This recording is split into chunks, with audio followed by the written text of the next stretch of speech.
अस्सलाम वालेकुम वरहमतुल्लाहि वबरकातुहू। नहमदुहु नुसल्ली अला रसूलिहिल करीम। आज का सबक एजुकेशन के ऊपर। जब मैं टीनेजर्स की क्लासेस लेता हूँ कहीं पे भी, तो मैं एक सवाल उनसे पूछता हूँ कि आप स्कूल क्यों जाते हो, आप पढ़ाई क्यों करते हो। और जवाबात हमेशा अलग अलग किस्म के होते हैं। कभी कभी ऐसा होता है कि एक ही बच्चा अलग अलग स्कूल एज में अलग अलग जवाब देता है।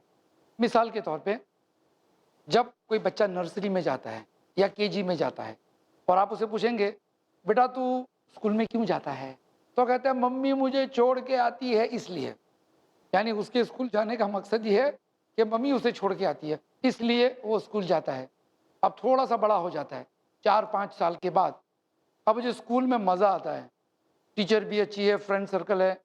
आप उसे पूछिए स्कूल क्यों जाते हो, तो कहेगा कि फ्रेंड्स हैं, स्कूल अच्छी है, टीचरें अच्छी है। फिर आगे चलकर 4-5 साल के बाद जब स्कूल ख़त्म होने वाली है, उस वक्त उसे पूछेंगे स्कूल क्यों जाते हो, तो कहता है पढ़ लिख कर मुझे अच्छी कॉलेज में एडमिशन लेना है। कॉलेज में एडमिशन ले लेता है तो उसे पूछा क्यों पढ़ाई कर रहे हैं आप, तो जवाब देगा कि मुझे डॉक्टर बनना है, इंजीनियर बनना है। यानी अपने एम्बिशन की बात करेगा। देखिए बच्चा एक ही है और वो बच्चा शायद आप भी हो सकते हो। अलग अलग उम्र में अलग अलग जवाब है। अब उसे पूछिए कि आप डॉक्टर क्यों बनना चाहते हैं, तो जवाब नहीं होगा। अब होता क्या है कि जब हम पूछते हैं कि भाई आप एजुकेशन क्यों हासिल करते हैं, तो आपके जहन में इसका जवाब शायद बराबर नहीं आएगा। 10 साल स्कूल में क्या आपको टीचर ने कभी बताया कि आप एजुकेशन क्यों हासिल कर रहे हो, मकसद क्या है। English, history, science, maths, algebra, geometry, इतने सारे सब्जेक्ट्स हैं, भाई क्या मकसद है। यहाँ तक कि 12 साल तक हम पढ़ते हैं लेकिन पता नहीं। आपको डॉक्टर बनना है लेकिन आप हिस्ट्री पढ़ रहे हो, आपको साइंटिस्ट बनना है लेकिन आप ज्योग्राफी पढ़ रहे हो, तो लोगों को पता ही नहीं होता है एजुकेशन का मकसद। और यहाँ तक कि ग्रेजुएट भी हो जाते हैं तो पूछते भाई आपने पढ़ाई क्यों की, तो कहेगा कि अच्छी जॉब मिले, नौकरी अच्छी मिले, तनख्वाह अच्छी मिले, इसलिए हमने पढ़ाई की। देखिए जवाब फिर बदल गया। मालूम ये हुआ कि कोई फिक्स मकसद नहीं है। एक छोटा सा क्लास था, मैंने बच्चों से पूछा what do you want to become, आपको क्या बनना है। एक लड़के ने हाथ उठाकर कहा मुझे डॉक्टर बनना है। अच्छी बात है। तो मैंने क्लास में पूछा किन किन लोगों को डॉक्टर बनना है, तो तकरीबन आधी क्लास ने हाथ उठाया। अच्छा, मैंने कहा उसी बच्चे से आप डॉक्टर बनना क्यों चाहते हो। अब वो 13-14 साल का बच्चा है, अब उसे क्या पता डॉक्टर क्यों बनना चाहता हूँ। मैंने कहा डॉक्टर बनना क्यों चाहते हैं, तो सर खुजाने लगा, हंसने लगा। बताओ डॉक्टर बनना क्यों चाहते हो, तो कहते हैं मैं सबकी जान बचाना चाहता हूँ। अच्छी बात है, तो आप फायर ब्रिगेड में ज्वाइन हो सकते हो, आग लगती है वहाँ चले जाओ और लोगों की जान बचाओ। लोगों की जान बचाने के तरीके तो बहुत है। और आप डॉक्टर बनेंगे तो आम तौर पे डॉक्टर्स सर्दी और खांसी की दवाइयाँ देते हैं। जान बचाने वाले जो डॉक्टर होते हैं बहुत कम होते हैं, जो कैंसर स्पेशलिस्ट हैं, जो हार्ट स्पेशलिस्ट हैं। बाकी सब तो दांत के डॉक्टर और सर्दी खांसी के डॉक्टर। मकसद क्या डॉक्टर बनने का, क्लास खामोश, जवाब नहीं दे पा रहे। एक ट्रेंड चलता है, ट्रेंड, बस लोग उसी ट्रेंड के मुताबिक अपना करियर पसंद करते हैं। मैं डॉक्टर इसलिए बनना चाहता हूँ क्योंकि मेरे अब्बा का ख्वाब है कि मैं डॉक्टर बनूँ। ठीक है। एक लड़का कहता है कि मेरे अब्बा भी डॉक्टर हैं, अब वो चाहते हैं कि उनके बाद मैं उनका दवाखाना चलाऊँ, इसलिए मैं डॉक्टर बनना चाहता हूँ। एक लड़का कहता है कि मेरे अब्बा को डॉक्टर बनना था लेकिन वो डॉक्टर नहीं बन पाए, वो ख्वाब मैं पूरा करना चाहता हूँ। यानी माँ बाप कहते हैं कि मेरा बेटा मेरा ख्वाब पूरा करें। ये देखिए अलग अलग मकसद दिखा रहे हैं लोग एजुकेशन का। बच्चा शायद मैथ्स में होशियार होता लेकिन आप उसे डॉक्टर बना रहे हैं। यानी लोगों को पता नहीं कि हमारा बच्चा कौन से सब्जेक्ट में होशियार है। और आप स्टूडेंट्स भी जब तक कि आप 12th स्टैंडर्ड ख़त्म नहीं करते हो आपको भी एहसास नहीं होता कि कौन से सब्जेक्ट में आप मास्टरी हासिल कर रहे हैं। तो एजुकेशन का मकसद क्या है फिर। आपको पता है एक चीज़ जो दुनिया की हर स्कूल में सिखाई जाती है, हर क्लासेस में, और वो है गिव रीजंस। ज्योग्राफी में गिव रीजंस, हिस्ट्री में गिव रीजंस, साइंस में मैथ्स में भी गिव रीजंस। आप वजह बताइए, गिव रीजंस गिव रीजंस। और हम 10-12 साल स्कूल लाइफ में give reasons give reasons give reasons करते हैं, एनालिसिस करते हैं, जवाब देते हैं, वजह की तलाश करते हैं। और फर्स्ट रैंक आते हैं, ए ग्रेड्स लाते हैं, अच्छे अच्छे मार्क्स हासिल करते हैं। लेकिन हमारी रियल लाइफ के अंदर हम गिव रीजंस का जो स्किल्स है, जो टैलेंट्स है, जो हमने 12 साल तक सीखा है स्कूल में, वो अप्लाई नहीं करते हैं। और सबसे पहले तो हम इसी पर अप्लाई नहीं करते कि हम स्कूल क्यों जाते हैं, एजुकेशन क्यों हासिल करते हैं। गिव रीजंस सोच के देखिएगा, क्योंकि हम लोग जनरल ट्रेंड फॉलो करते हैं। पता है आपको, 2 साल 3 साल का बच्चा भी स्कूल में जाने लगा आजकल, क्योंकि ट्रेंड हो चुका है।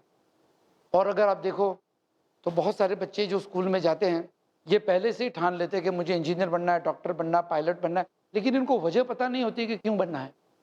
बस एक उस करियर के अंदर इनको ठंडक महसूस होती है। यानी कुछ लोग डॉक्टर्स देखते हैं तो सोचते हैं हम भी डॉक्टर्स बनना पसंद करेंगे। यानी वो डॉक्टर स्टेथोस्कोप लगाता है, कोट पहनता है और बैग लेके चलता है, लोग डॉक्टर साहब कहते हैं। हमारे ज़माने में मेडिकल डॉक्टरी में एडमिशन हो जाना ये बहुत बड़ी बात मानी जाती थी। यानी बहुत कम लोगों को मेडिकल साइंस में एडमिशन मिलता था। अब होता क्या था कि 10th स्टैंडर्ड के अंदर तकरीबन सारे के सारे बच्चे इस बात की कोशिश करते थे कि वो साइंस मैथ्स में अच्छे मार्क्स लावे और कैसे भी करके 2 साल में उन्हें मेडिकल कॉलेज में एडमिशन मिल जाए। लेकिन मेडिकल के सीट्स बहुत कम होती है और आज भी बहुत कम है। ढेर सारे बच्चे 2 या 4 मार्क्स के लिए मेडिकल साइंस में एडमिशन लेना चूक जाते हैं, एडमिशन नहीं मिलता उनको। अब फ्रस्ट्रेटेड हो जाते हैं। 10-12 साल मेहनत की और ख़ास करके पिछले 4 साल तो एड़ी चोटी का जोर लगाया, 2-4 मार्क्स के लिए हम मेडिकल साइंस में एडमिशन नहीं ले पाए। अब ये फ्रस्ट्रेशन ज़िंदगी भर रहता है, इसलिए कि इनके पास ज़्यादा ऑप्शंस नहीं होते। अब ये मोस्टली बीएससी करते हैं, मैं भी बीएससी में था। हमारे एक प्रोफेसर ने क्लास को आकर पूछा कि मैं अगर दावा करूं कि पूरी कॉलेज में ये सबसे फ्रस्ट्रेटेड क्लास है तो कोई ऑब्जेक्शन उठाएगा? यानी ये वो क्लास थी कि 12th स्टैंडर्ड के बाद जिन लोगों को मेडिकल और इंजीनियरिंग में एडमिशन नहीं मिला वो बच्चे यहाँ पे थे। सभी बच्चे ने कहा sir we agree with you, it's a class of frustration. Frustration क्यों हो गया? अगर 2 मार्क्स के लिए आपको इंजीनियरिंग या मेडिकल साइंस में एडमिशन नहीं मिलता है तो कौन सा बड़ा पहाड़ टूट पड़ा? क्या आप भिखारी हो जाएंगे? क्या आप गरीबी में ज़िंदगी गुजारोगे? एम्बिशन के पीछे जो हम अंधी दौड़ लगाते हैं, ये एजुकेशन का मकसद कभी नहीं है। परसेंटेज ग्रेड्स, मेरा बच्चा कैसे भी करके स्कूल में फर्स्ट आए, मेरा बच्चा कैसे भी करके डॉक्टर बन जाए, बस यही अंधी दौड़ हम लगाते हैं। जब मैं स्कूल में था ना, प्राइवेट ट्यूशन्स, जानते हो कौन लेता था? वो बच्चा जो क्लास में डफ्फर होता था, यानी पढ़ने में बैकवर्ड होता था, उसके समझ में नहीं आता टीचर क्या पढ़ा रही है। कुछ बच्चे होते हैं लेट लर्नर्स, तो उनके लिए ट्यूशन्स रखे जाते थे, प्राइवेट ट्यूशन्स के टीचर आकर उसको सिखाती थी और कैसे भी करके वो बच्चा पास हो जाता था। अब ट्रेंड मैं देखता हूँ और आप भी देखते हैं कि ऐसा हो गया कि अगर आप ब्रिलियंट है तो आप प्राइवेट ट्यूशन लो। क्यों? कि प्राइवेट ट्रेनर की मदद से आप मेडिकल और इंजीनियरिंग में दाखिल हो सकते हैं, प्राइवेट ट्यूशन की मदद से। और क्या फीस के दाम लग गए हैं, 10-10 हज़ार रुपया, 20-20 हज़ार रुपया एक सब्जेक्ट का चंद दिनों में पढ़ाने का। और वही चीज़ वही टीचर स्कूल में पढ़ाती हैं तो उससे 250-300 रुपये की फ़ीस लेकर। यानी स्कूल में जो एजुकेशन सस्ता मिलता है उस पर हम तवज्जो देते नहीं हैं और बाहर उसी चीज़ को हम महंगी खरीदते हैं। बगैर मकसद का एजुकेशन इसी नतीजे तक सोसाइटी को पहुंचा देती है। आमतौर पे मैं बच्चों से कहता हूं कि जब तुम कॉलेज में जाते हो उस वक्त तुम देखो कि तुम किस सब्जेक्ट में महारत हासिल कर सकते हो, ये इंपॉर्टेंट है। अब हमारे ज़माने में क्या होता था कि अगर आप पढ़ने में डफर है, आपका 35 ग्रेड आया, 35 मार्क्स यानी जस्ट पास, तो आप आर्ट्स में जाइए। आर्ट्स में क्यों? साइंस में तो आपका कोई चांस नहीं, आप पढ़ भी नहीं पाओगे। कॉमर्स तो बिजनेसमैन के लिए, आप क्या करोगे? तो आर्ट्स में जो लोग होते थे वो डफर में से डफर माने जाते थे। अब ट्रेंड चेंज हो गया है, आर्ट्स के अंदर भी लोग कमाल करते हैं, एडिटर्स बनते हैं, न्यूज़ एंकर्स बनते हैं, राइटर्स बनते हैं, बेस्ट सेलर्स बनते हैं। यानी मेडिकल स्टूडेंट्स और इंजीनियरिंग से ज़्यादा कमाने वाली फील्ड आर्ट्स के अंदर भी आज आ चुकी है। बेइंतहा करियर्स आज आपको आर्ट्स में भी मिलते हैं। किसी भी स्ट्रीम में आप चले जाइए, आप उसमें महारत हासिल कर सकते हैं। एक सेमिनार में मैं था, हमारे मेहमान भी थे, मैं भी था। लेक्चर में वो साहब कहते हैं कि हमारी बेटी 97 लेकर आई मैथ्स में। तो मेरी बेटी के साथ मैंने 3 दिन तक बात नहीं की। बेटी पूछी क्यों? तो कहती बेटा I am not going to talk to you. तुम 3 मार्क्स कम लेकर क्यों आए? 100 में से 100 लेकर क्यों नहीं आए? इस तरह का प्रेशर आज हमारे स्टूडेंट्स पे होता है। और इस हाल में परफॉर्म करना बड़ा भारी होता है और कभी कभी बच्चे सुसाइड भी कर लेते हैं। मुझे पता नहीं कि आप जो मेरा ऑडियंस है एजुकेशन का क्रेज इनमें कितना है, लेकिन मैं समझता हूँ कि जनरल ट्रेंड है। जब मैं स्कूल में था तब जानते हो लोग क्यों डॉक्टर बनना चाहते थे? इस वादे के साथ कि आप हंसोगे, बेटा अगर डॉक्टर बनेगा ना तो खूबसूरत लड़की शादी करने के लिए राजी होगी, या कभी कभी बेटा अगर डॉक्टर बनोगे ना तो लोग तुम्हें डॉक्टर साहब कहेंगे। ये वजह थी लोगों को डॉक्टर बनाने के लिए, नहीं कि मेरा बच्चा पढ़ने में ब्रिलियंट है या मेडिकल साइंस में अच्छा समझ में आ रहा है उसको, इसलिए नहीं बनाते थे लोग, इसलिए बनाते थे। कभी कभी तो ऐसा होता है कि अगर डॉक्टर है लड़का, हमारा बेटा डॉक्टर है, बताइए आप कितना दहेज देंगे। यानी मेडिकल फील्ड भी एक दुकान बन चुकी, बताइए कितना दहेज देंगे, हमारा बेटा डॉक्टर है। और अगर वो बेटा उस जमाने में पढ़ लिख कर अगर अमेरिका चला गया फर्दर स्टडीज के लिए, तो उसके माँ बाप अखबार में इश्तेहार देते थे, एडवर्टाइजमेंट देते थे, एक लड़की चाहिए हमारे बेटे के लिए, डॉक्टर है, गोरी लड़की, पतली लड़की, खूबसूरत लड़की, लंबी लड़की, इस तरह से वो डेफिनेशन देते थे कि हमारी लड़के को कैसी लड़की चाहिए। हालांकि लड़का कैसा था पता नहीं। अभी जरूरी थोड़ी कि मेडिकल डॉक्टर हैंडसम ही हो और अमेरिका में जाने वाला हर शख्स स्मार्ट होता है, जरूरी नहीं है। लेकिन मेडिकल डॉक्टर है, अमेरिका रिटर्न्ड है, यानी उस जमाने में अमेरिका रिटर्न, ये बहुत बड़ा टाइटल होता था, अमेरिका रिटर्न। आज के ज़माने में अमेरिका रिटर्न, नौकरी छूट गई, financial crisis, recession, global recession, तो बेचारा अमेरिका में टिकता नहीं है। तो आज अगर कोई अमेरिका से आता है तो लड़कियां देते नहीं हैं लोग। तो पता चला कि उस वक्त ऐसा क्रेज था कि अमेरिका रिटर्न हो जाएगा, हमारा बच्चा डॉक्टर बन जाएगा। इसलिए तो वक्त के साथ साथ ट्रेंड्स बदलते रहते हैं। एक छोटा सा ट्रेंड मैंने आपके सामने पिछले एक सबक में, अगर आपको याद है तो मैंने बयान किया था, मैंने कहा था कि एक दफ़ा एक स्कूल के अंदर सर्वे हुआ कि what do you want to become. अक्सर बच्चे कहते हैं कि हम फेमस होना चाहते हैं, हम रिच होना चाहते हैं। एक छोटा सा सर्वे मैंने पढ़ा था इंडिया के किसी मैगजीन में, लड़कियों का सर्वे हुआ था कि क्या आप अब भी डॉक्टर्स और इंजीनियर से शादी करना पसंद करोगे। तो अक्सर लड़कियां जवाब देती अगर वो हैंडसम होगा तो हम डॉक्टर या इंजीनियर से शादी करना चाहेंगे। पूछा क्यों? कि आम तौर पे तो डॉक्टर बनते बनते आधे बाल सफ़ेद हो जाते हैं जैसे चार्टर्ड अकाउंटेंट, और कभी कभी तोंद बाहर आ जाती है, चश्मे वाले हो जाते हैं, रात रात भर पढ़ते हैं तो वो खूबसूरती चली जाती है। But we want smart boys. तो अब ट्रेंड फिर चेंज हो गया, सिर्फ डॉक्टर होना काफ़ी नहीं है, सिर्फ मैनेजर होना काफ़ी नहीं है, इंजीनियर होना काफ़ी नहीं है, you have to be smart. आपको बहुत ही स्मार्ट होना चाहिए, हैंडसम होना चाहिए। इसीलिए जिम में आप चले जाइए, आपको वहाँ भीड़ ज़्यादा नज़र आती है। जब मैं आपकी उम्र का था तभी जिम्नाशियम्स बहुत कम थे, 2 या 4 हमारे सबब में, यानी 5-6 लाख का पॉपुलेशन हो तो 1 या 2 जिम्नाशियम्स होते थे। आज हर 15-20 हज़ार के पॉपुलेशन पे एक जिम्नाशियम है और भीड़ लगी हुई है। आप क्या करते हो? मैं मेडिकल साइंस में पढ़ता हूँ और बॉडी बनाता है। आप क्या करते हो? मैं डॉक्टर हूँ और बॉडी बनाता है। यानी डॉक्टर्स, इंजीनियर्स, ये सभी लोग आजकल हैंडसम बनने की रेस में लगे हुए हैं, तलाश में है कि हम कैसे करके हैंडसम बन जाए। और ये हैंडसम बनते बनते जो है डॉक्टर भी बनते, इंजीनियर भी बनते। क्यों? कि इन्हें पता है कि ट्रेंड क्या है मार्केट में। तो खूबसूरत लड़की के साथ शादी करने के लिए भी लोग कोई पर्टिकुलर करियर चूज करते हैं। और हर ज़माने में इस तरह से जैसे जैसे फैशन बदलती है वैसे वैसे एजुकेशन के ट्रेंड्स चेंज होते जाते हैं। अब तो एमबीए, और एमबीए में भी ऐसा है कि अगर आपने फलाने कॉलेज से एमबीए किया तो आपकी इब्तदा starting salary 50,000, 75,000, 1 lakh per month, एक महीने में। वाह, ओ हो, तो हम एमबीए बनेंगे। अरे डॉक्टर बनने के क्या फ़ायदा, आजकल तो मेडिकल डॉक्टर्स एमबीबीएस को 25,000 रुपये की तनख्वाह मिलती है। करेक्ट है। तो अब आ गई नई फील्ड एमबीए। एमबीए सबको एमबीए करना है। अब हुई कि इतनी भीड़ हो गई एमबीए में, प्राइवेट कॉलेजेस भी एमबीएस की बनने लगी, हर आदमी एमबीए करने लगता है। तो एमबीए बनते बनते वो पढ़ लिख कर एमबीए हो गया, लेकिन बिजनेस के अंदर जो कलाकारी प्रैक्टिकल लाइफ की आनी चाहिए वो तो उसको नहीं आती बेचारे को। और लोगों ने ऐसे एमबीए को नौकरियां देना शुरू कर दिया, बड़ी बड़ी कंपनियों ने। और बाद में पता चला इनको तो कुछ नहीं आता है। इनके एमबीए के कोर्स में अगर कोई म्यूनसिपैलिटी का ऑफिसर आएगा या ट्रेड यूनियन का कोई प्रॉब्लम आएगा तो सॉल्व कैसा करना, कोई चैप्टर ही नहीं है। चेकबुक पे साइन कैसे करने का, लिखने का क्या, इसको तो आता ही नहीं है। टेबल कैसे रखने का और टेबल की पे किताबें कैसे रखने की, इसको तो पता ही नहीं है। ये तो बस कोट पैंट पहन के आ जाता है, मैं एमबीए हूँ, मैं एमबीए हूँ। तो क्या हो गया, बहुत सारी मल्टीनेशनल कंपनीज जिनके सीनियर्स को मैं पहचानता था, इन्होंने अपने रिटायर्ड स्टाफ को वापस बुलाना शुरू किया। 65 साल की उम्र में एक शख्स को वापस बुलाया, आप मैनेजर आ जाइए मार्केटिंग में। क्यों? ये एमबीएस को बराबर नहीं आ रहा है। अंडर प्रेशर ये लोग काम नहीं कर पा रहे थे, क्योंकि ज़िंदगी की जो हकीकत का एजुकेशन है वो आपको रियल लाइफ में मिलता है।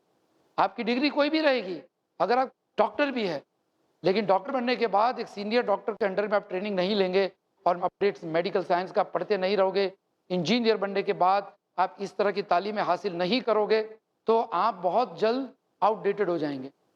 तो एजुकेशन कभी खत्म नहीं होता। डिग्री आने के बाद एजुकेशन आपको रीजनिंग सिखाता है, पढ़ना लिखना सिखाता है। उसके बाद जब आप अपनी प्रैक्टिकल लाइफ में दाखिल होते हैं, आपका रियल एजुकेशन शुरू होता है। उस वक्त ज़िंदगी आपको सिखाती है, एक नया एजुकेशन का चैप्टर शुरू होता है, और वो है प्रैक्टिकल लाइफ के क्राइसिस अटेंड करना। आप एमबीए हैं, आपको एग्जीक्यूटिव या मैनेजर की नौकरी मिल गई, पहले ही दिन आप क्या करोगे? आपको पता ही नहीं है स्टाफ का नाम क्या है, कौन क्या काम कर रहा है, ये सब तो आपको सिखाया नहीं गया। आपको तो बस what is marketing and what is sales, ये सब होती है।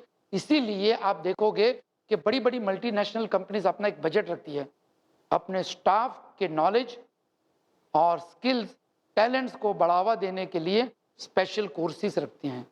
सीनियर्स को बुलाते हैं, सेल्स मैनेजरों को, सेल्स ट्रेनर्स को, बिजनेस मैनेजमेंट में जो तजुर्बा रखता है, ऐसी बड़ी बड़ी हस्ती आती है।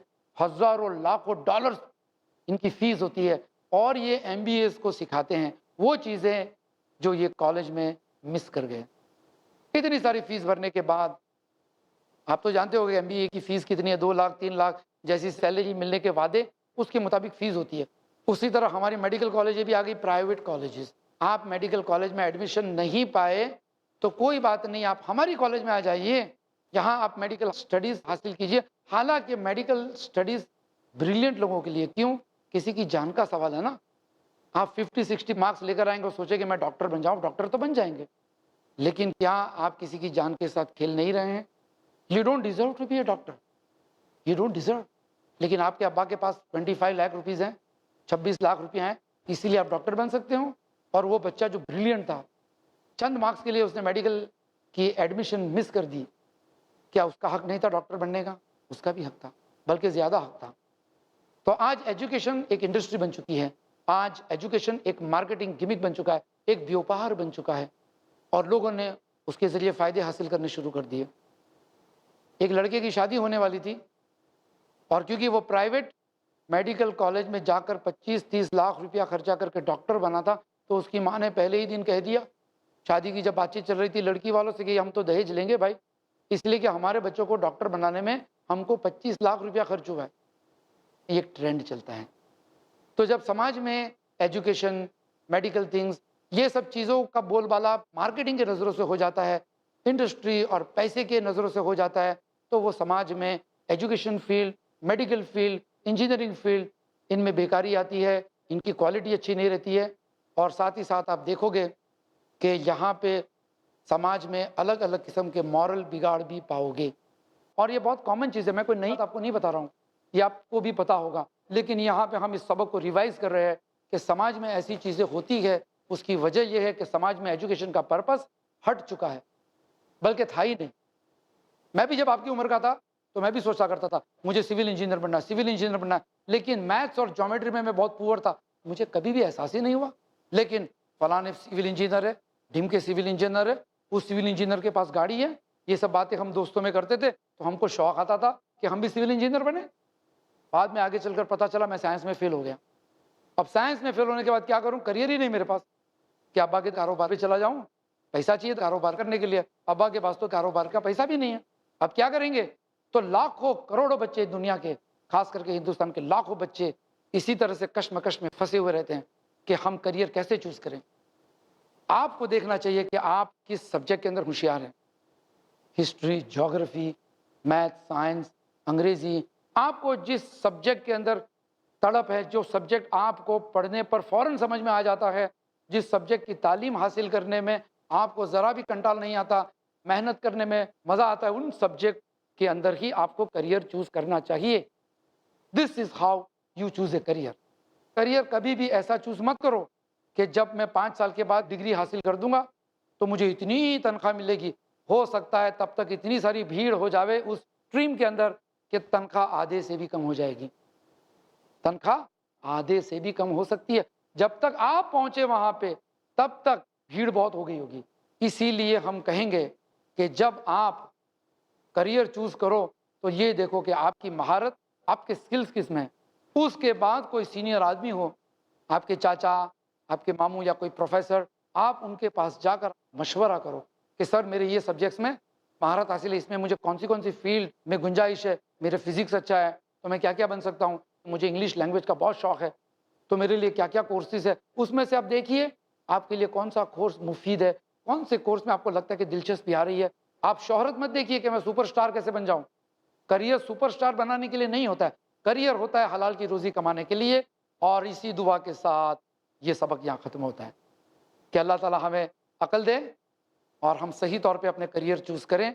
अगले क्लास में, अगले सबक में इंशाल्लाह और भी मज़ेदार बातें करेंगे। इल्म के एतबार से कहना सुनना जारी रहेगा।